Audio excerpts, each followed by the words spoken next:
आज का video special group D की तैयारी करने वाले अभ्यर्थियों के लिए बना रहा हूं। जो ग्रुप डी की तैयारी करें सिर्फ वही इस वीडियो को देखें, बाकी लोग स्किप कर सकते हैं।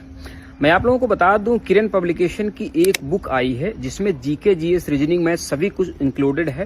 प्रैक्टिस सेट है, नए पैटर्न पर आधारित है। जो नया सिलेबस है, जो अभी 2025 का सिलेबस है, उस अनुसार यह बनाया गया है। इसका जो कीमत है वह भी बहुत मिनिमम रखी गई है, 300 से भी कम है इसकी कीमत। और इसके साथ आपको एक स्क्रैच कार्ड भी मिलेगा जिसमें आपको जो प्रैक्टिस सेट है वह भी दिया जाएगा। ऑनलाइन प्रैक्टिस सेट वो भी आपको मिलेगा।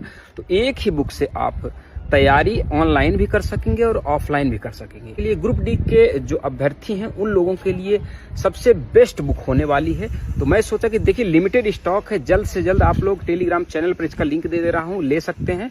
ज्यादा लेट करने पर हो सकता है आउट ऑफ स्टॉक भी हो जाए।